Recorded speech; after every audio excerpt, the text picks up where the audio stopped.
Okay. Wow, what a group we have assembling tonight. Good looking group of folks. Let me see if I can adjust my camera a little better. There, it puts me right in the middle. Okay.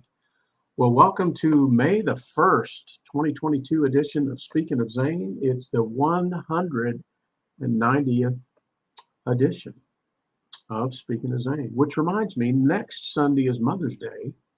So we'll probably do like we do on most of those Sundays where it's a Mother's Day or Father's Day or some other activity, Easter, and we'll probably move Speaking of Zane to the Monday night. So stay tuned for that.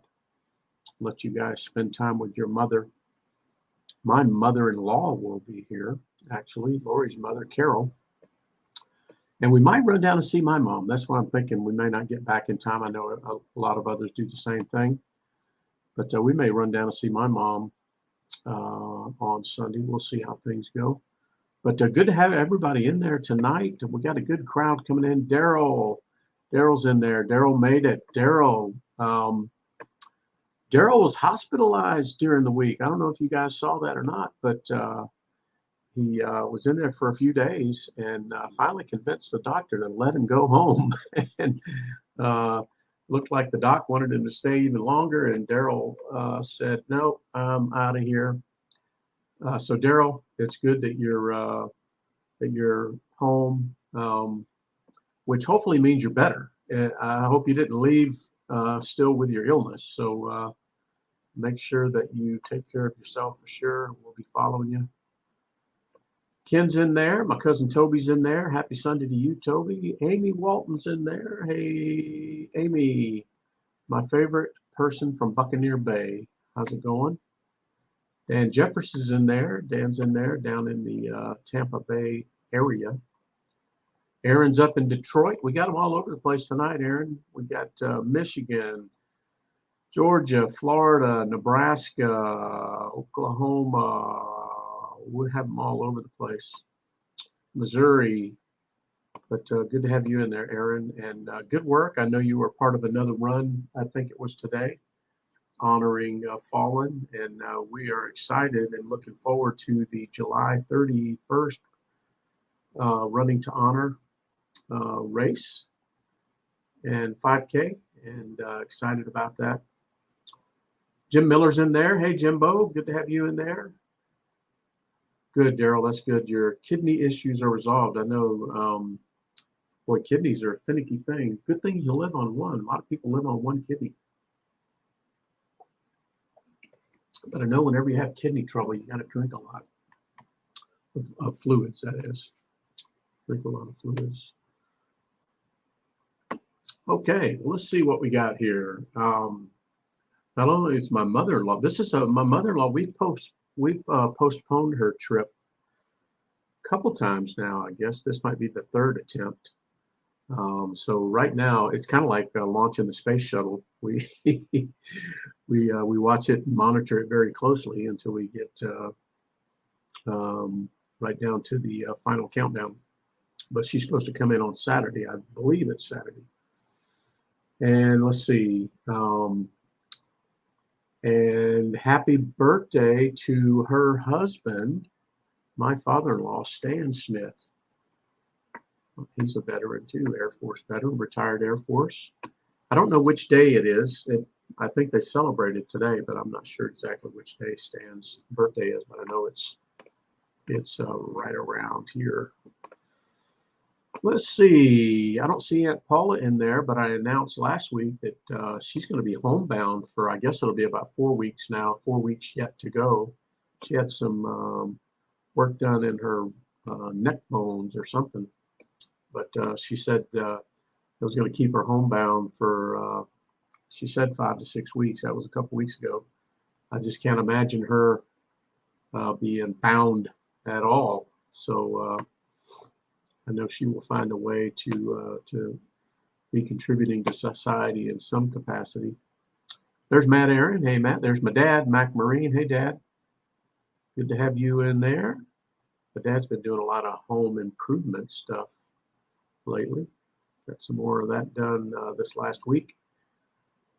Let's see. Dan says his mother-in-law just spent a month with him. Okay. Well, you should have told me. I'd have prayed for you.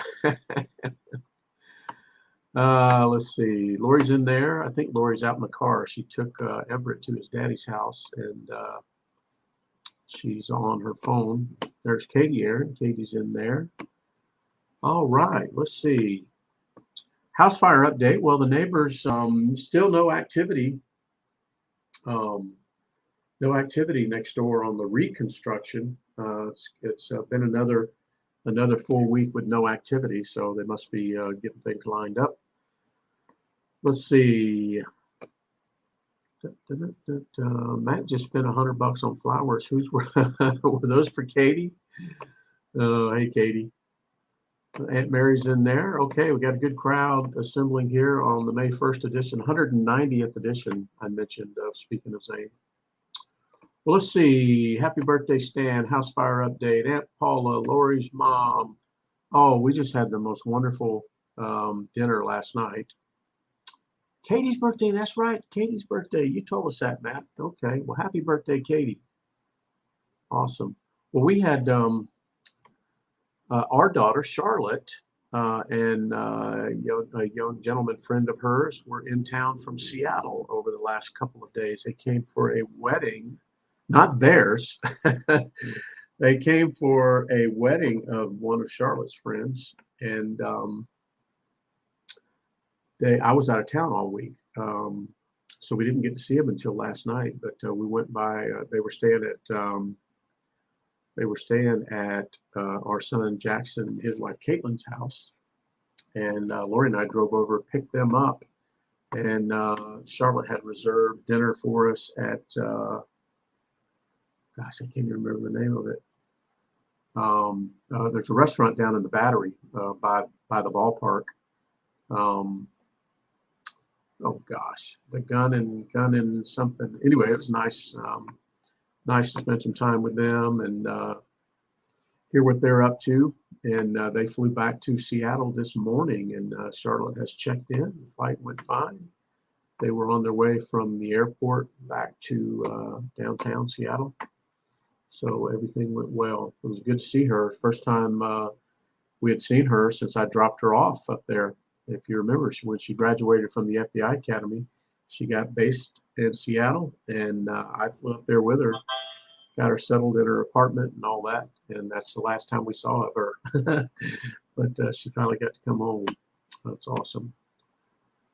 All right. Well, let's see. So that was good to see them. Weight loss. So I was out of town all week to my company's headquarters. Finally, we are traveling again. It was just incredible to get back there to St. Louis. And Tuesday seems to be the busy day. Tuesday, people sort of have the latitude to come in the office or work from home now, and whatever makes the most sense for them. And I tell you, there is some benefit to being face to face. That's why we went to St. Louis, to do some planning and get on the whiteboard and just see each other's faces. And it was absolutely incredible. I hadn't been back there since December. Went for a day or so in December, did the same thing, but only there 2 times out of the last 2 years. And I tell you, I must have bumped into 30 different people that from all across the country that were there doing different things. So the human interaction was great, and we made a lot of headway on some planning for the program that I lead. And I got there Monday night, came home Friday morning. But anyway, that was my first time since I started my weight loss challenge. The first time I've been out of town and had to eat someone else's food, and I was like, I'm either going to starve or I don't know what. But I ended up eating. I didn't cheat on it. I ate steak. I ate pork chop. I ate hamburger. No bread, no sugar, no carbs. So I did pretty good. I got a couple of good walks in around the pond outside of our headquarters building. So I came back, even at 40 pounds. So, but I can already feel like I've lost a pound or two since I got back. But anyway, That's the name of that tune. Let's see. I mentioned Daryl being in the hospital. He's home now. So Daryl, make sure you do what the doc says. Let's see. Well, let me tell you a little story. Has to do with being in St. Louis. I have a lot of coworkers, a lot of friends. I've been at this company for 10 years and just have a lot of good, great colleagues, and have made a lot of wonderful friends over the years. And one of them is a guy about my age. We met about 10 years ago when I first got to the company. He works for a different company, but it's a partner of ours, and he's kind of dedicated to our alliance. And so, anyway, we first met about 10 years ago. His name's Jerry Egan. Not the Jerry Egan that some of you know from our Air Force days. This is a different Jerry Egan. But so Jerry, we quickly, when we first met 10 years ago, quickly realized, as you often do, that we're both vets. And so I was an Air Force vet with an Army son. He was an Army vet with an Air Force son. So we kind of hit it off there and did the customary inter-service rivalry and everything. Hey, Colonel Krim, how you doing? Happy birthday to Colin Krim. Colin had a birthday yesterday, I think it was. Isn't that right, Colonel? Good to have you in there from Albuquerque. All right. So anyway, my buddy Jerry, anytime that he's in town here or I'm in town there or we're at a conference or whatever, we try to get together. And anyway, I told him, hey, I'm going to be in town. Here's my schedule. He says, well, how about breakfast? So we met for breakfast one of the days this week, Wednesday, I think. And so some of you have heard this crazy story about Jerry's son, Jeremy, who is an Air Force vet. And this story I'm going to recap. Some of you haven't heard it, but it happened in January of 2019. Well, Jerry's son, Jeremy, was working as a civilian contractor as an aircrew member on a little surveillance platform.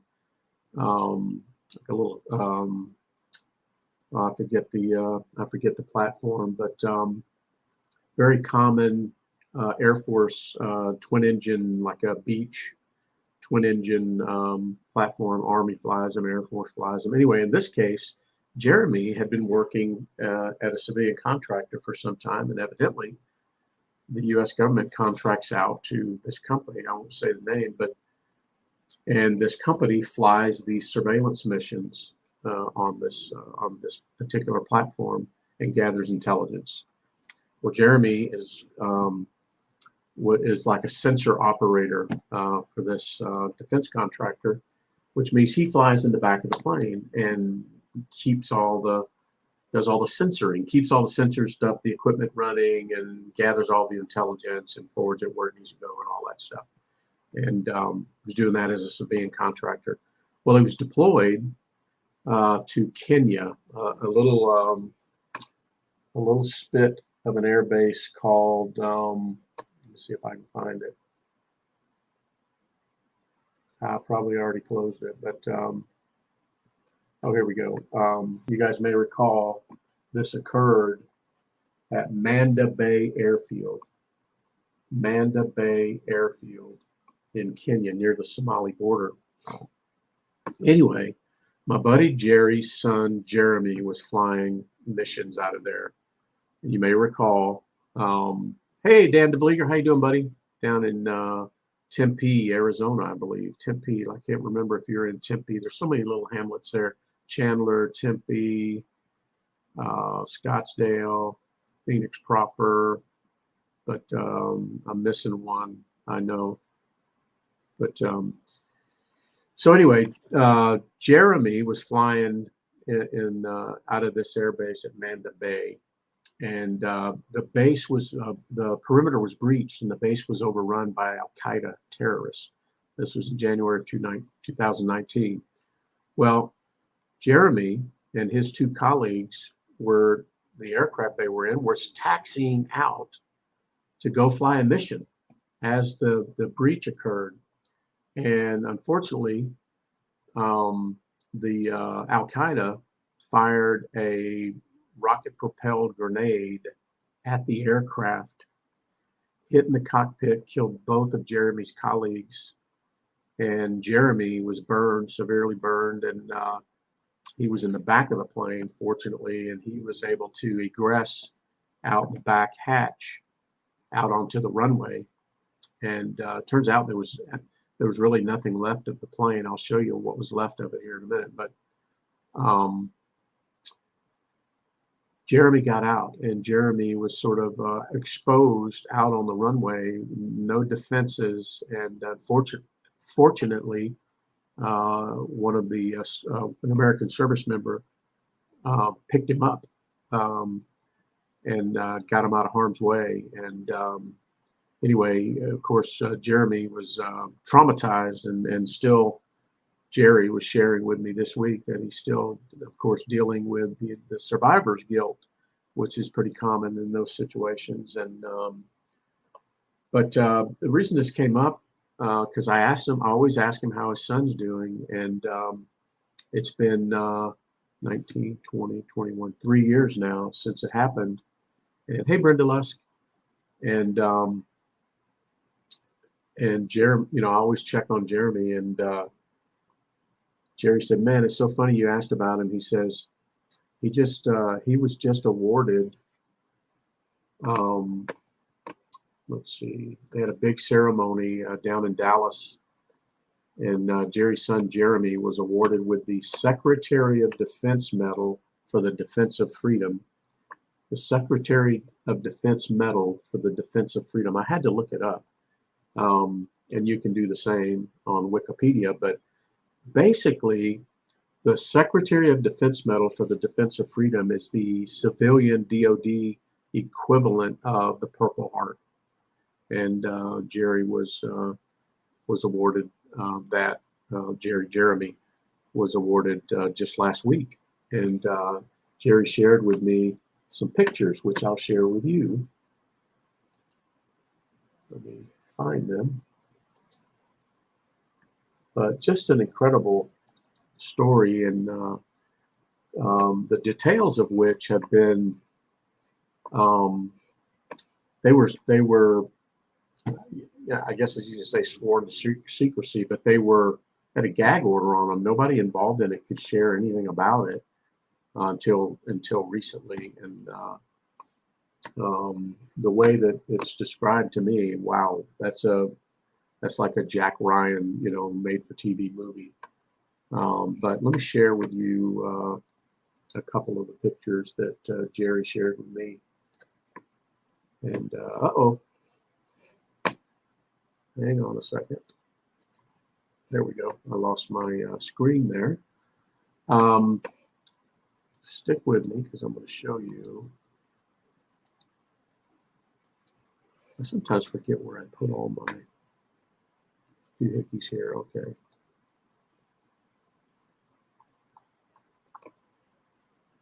There we go. Okay. So that was the little display at his ceremony. Let me check that banner down. That was the display at the ceremony where the families of his two colleagues were awarded as well. You can see a model of the airplane there. I don't know if I can get zoomed in too much there, but it's like a beach twin prop. But this is what's left of the aircraft. So the call letters of the aircraft were November 7-3 something. I don't know what, but that was a piece of the actual aircraft. And let's see. There's there's Jerry's son Jeremy on the left, handsome young man, Air Force vet, being awarded the medal there.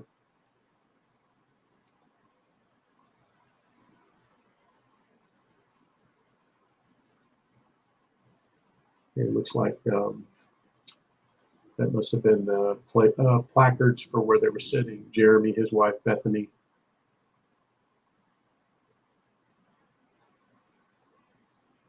Let's see.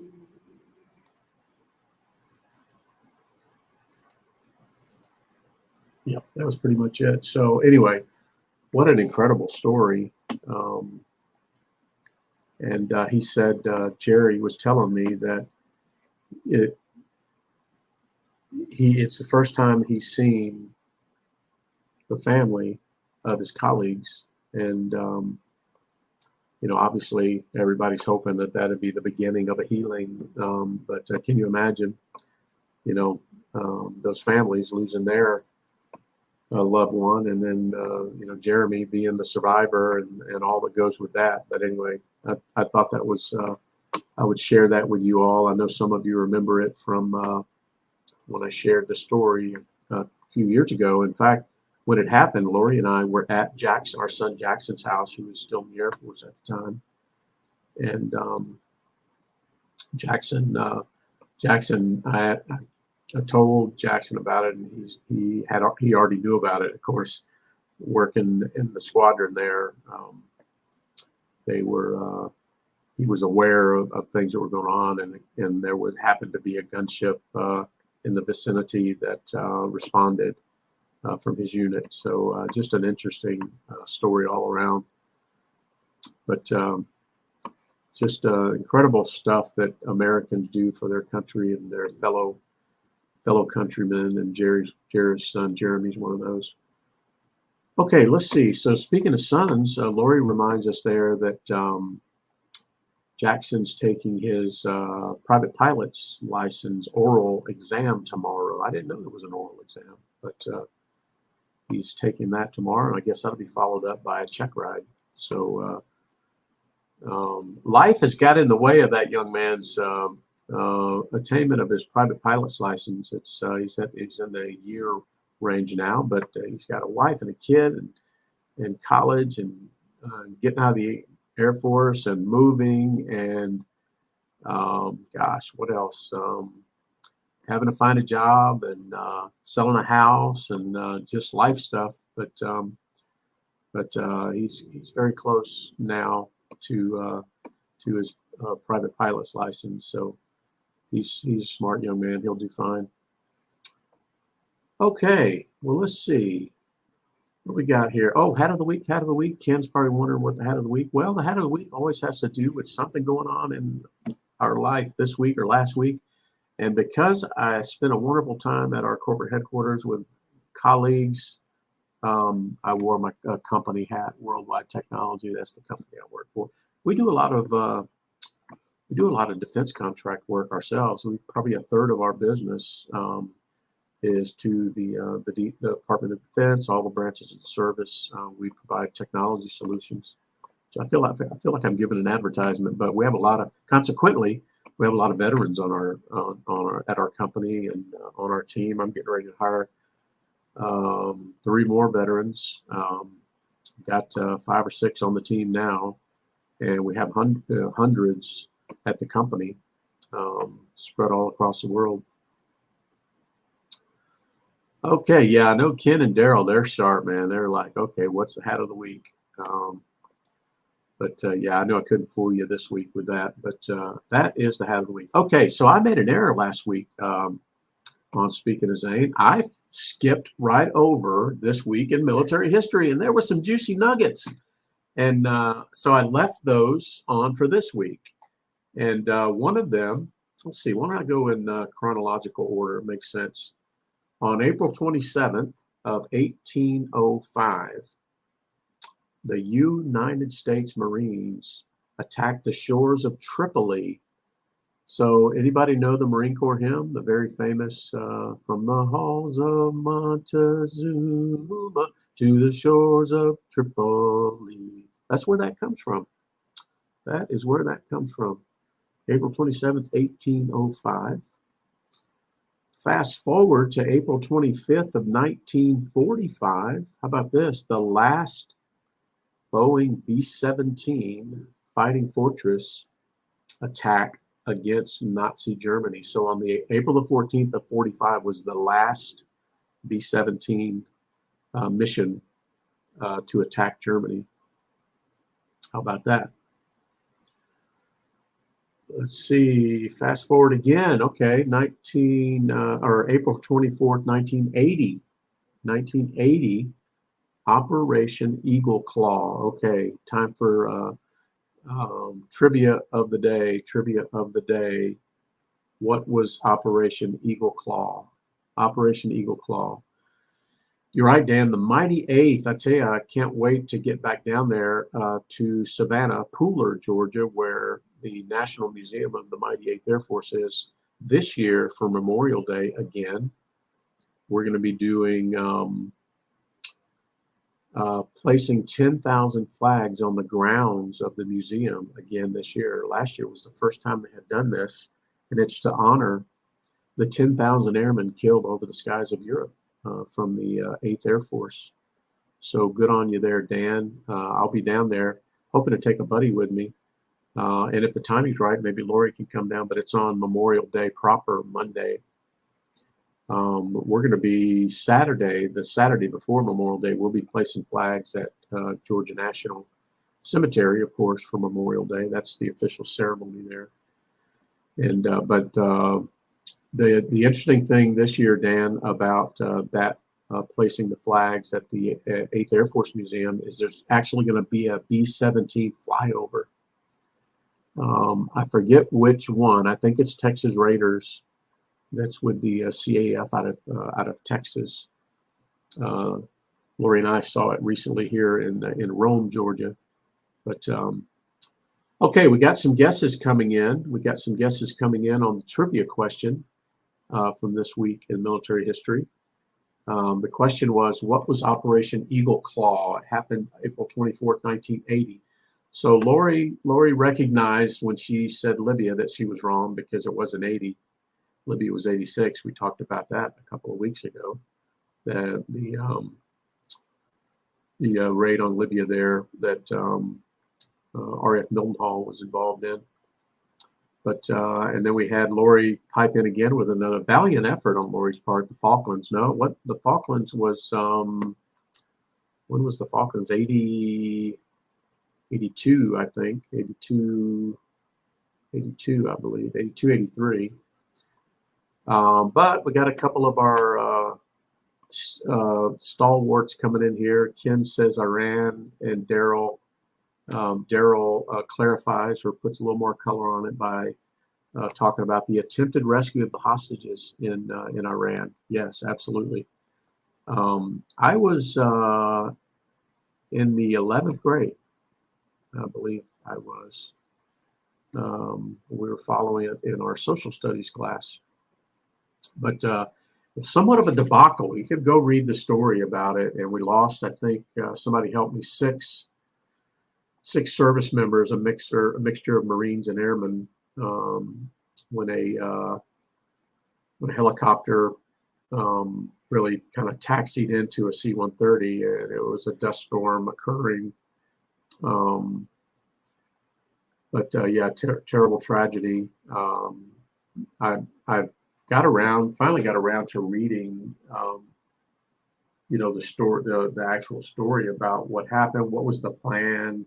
I never really studied, how things were supposed to play out. But I finally went and looked it up. Yeah, I think you're right. I think it was 8, Ken. But yeah, terrible tragedy there in the desert of Iran. So that was 1980. So let's see. So Lori, how about this? Lori's close tonight. Lori's all around the ballpark. So April 26th of 1982, like I was saying, April 26th of 1982, Argentina surrenders to Britain on St. Georgia near the Falkland Islands. So Lori, you were close. You had everything right in the windows there. But yeah, I tell you what, we had a lot of these little situations popping all up around around the world in between Vietnam and Desert Storm. Lots of different engagements here and there. So that's it. That's this week in military history. All right. Veteran Cemetery Challenge. We had some visits this week, and I think I got it right. It was a little bit hard to follow this week, being out of town, but I think I got it right. I know that Daryl, after having missed a week of visiting his wife Wanda at Jefferson Barracks near St. Louis, Missouri, paid 2 visits this week, and it was a little bit by accident. I think if you read Daryl's account, he was in the hospital most of the week. He got out of the hospital and felt so compelled to go visit. He went and visited yesterday, and then realized, I think today, correct me if I get any of this wrong. Daryl realized today that today is the 4th anniversary of the passing of his wife, Wanda. I believe that's right, Daryl, May 1st. And so Daryl went and made another visit today. So 2 visits to Jefferson Barracks for Daryl. And then Jim Miller. Jimbo, I hope you're still in there. Jim, I think I got this right for Jim. Jim made 2 visits this week to both Omaha National Cemetery and St. John's Cemetery, where his wife, Deborah, is buried. So Jim gets credit for 4 cemetery visits this week. So if I add those up, I think we had 6 visits this week. And our current count is 608. 608 visits to 154 different veterans or different cemeteries that where veterans rest. So keep up the good work, folks. The other thing I wanted to mention, Jimbo, is you found some more information, and I have not had a chance to read it yet, but I'm going to pull it up here real quick. I know that you found some more information about the Lexington, Nebraska seaman that was whose remains were recently identified, who's killed at Pearl Harbor. I think that's right. Walter Pintico, is that right, Jimbo? I think. Let's see.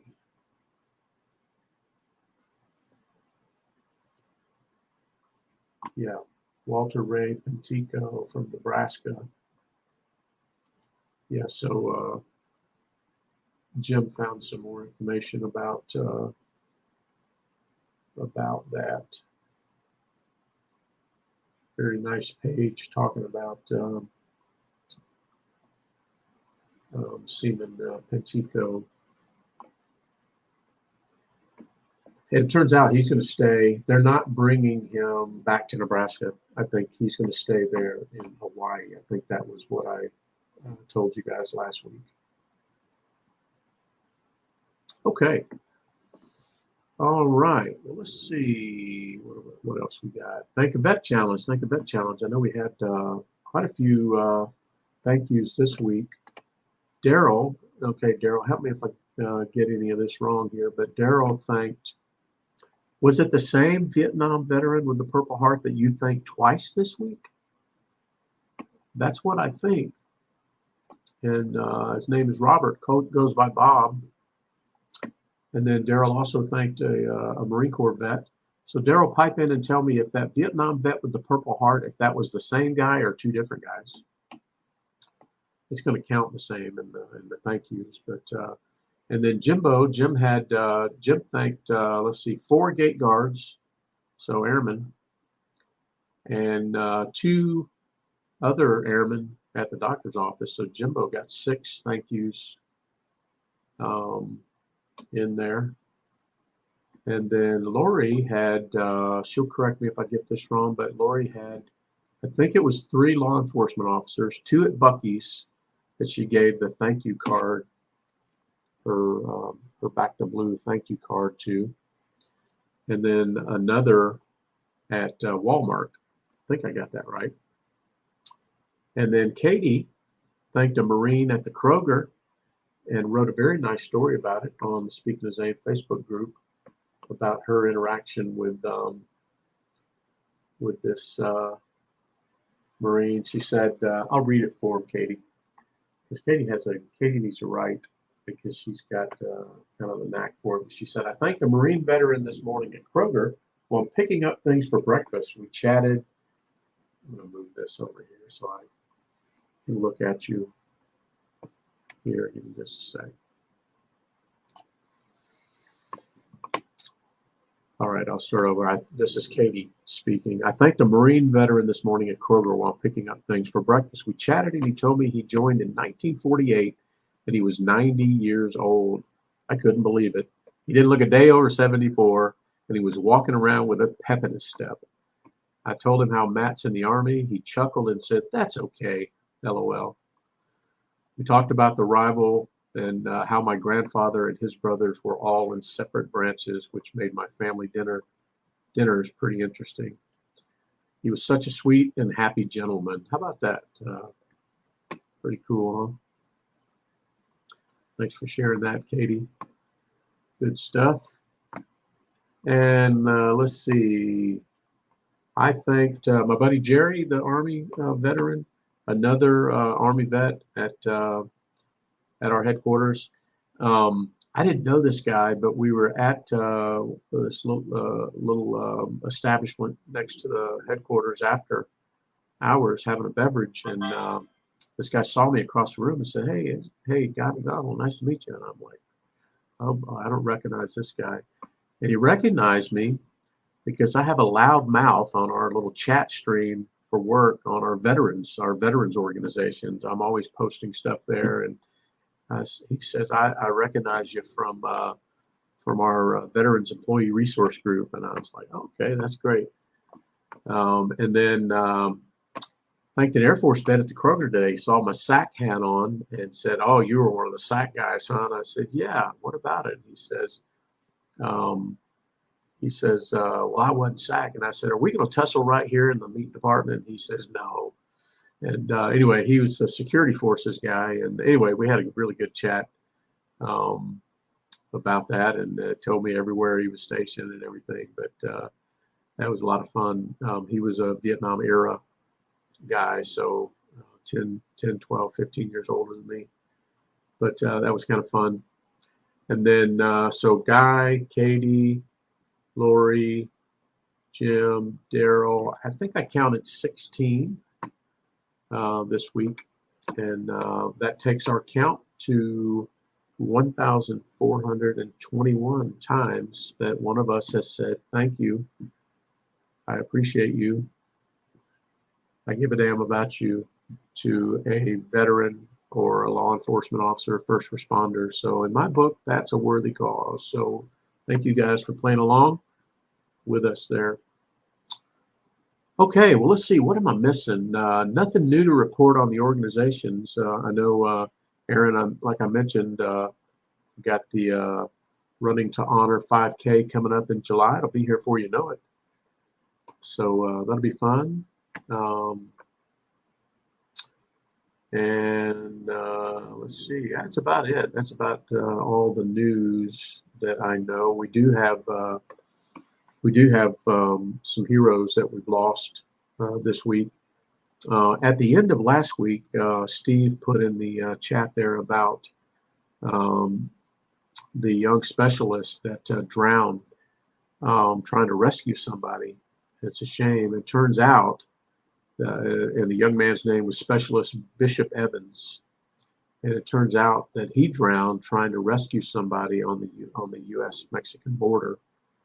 And you can go read the story for yourself. It's a shame what happened there, but wow.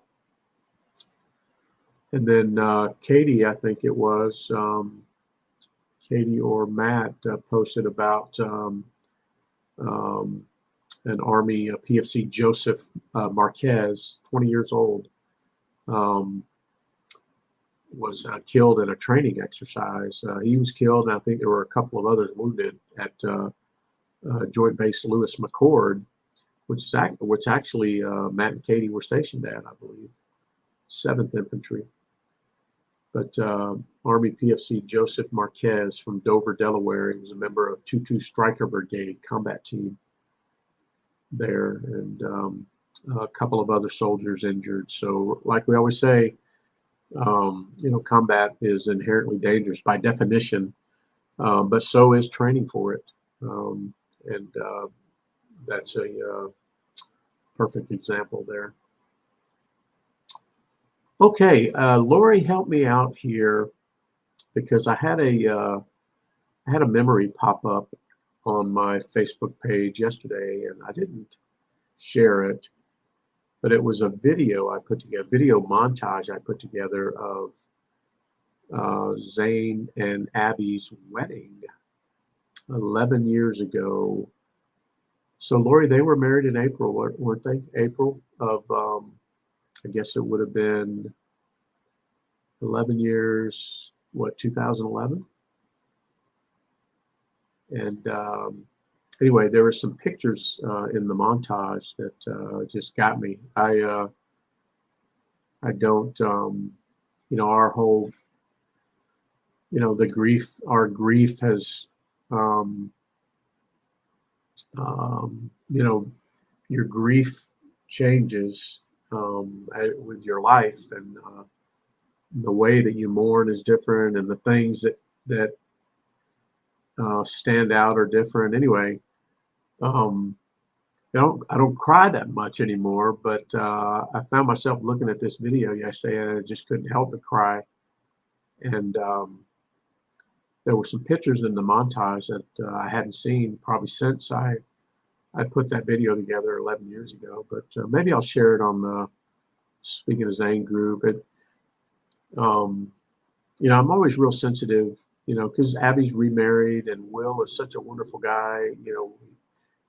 To us, he's our son-in-law, and he's the father of our grandkids up there. And I just always want to be sensitive about, things with Zane and Abby and everything. But anyway, it was such a neat wedding, and I was thinking, watching the pictures, and Max was there, and John Evol, and Travis, and Glab, and all these guys that Zane and Matt and the rest of them served with were there. And it would be 5 years later that they would all be back again for Zane's funeral. It was just, it just got me yesterday. But I will, Katie. I'll find it. And Lori puts in there. Lori very eloquently penned some of her feelings a week or two ago. Go back on the Speaking of Zane page and look from a couple weeks ago. Lori made a post that she called the blanket, and it really does a good job of kind of describing what I was just talking about with the grieving in the morning. But yeah, that's worth a read. That the blanket. Go read that.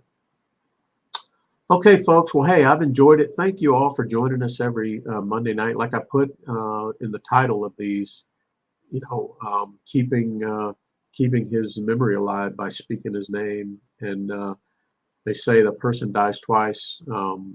Once when they take their last breath, and then again when their name is no longer spoken. And we're committed to making sure that doesn't happen, at least while we're still living.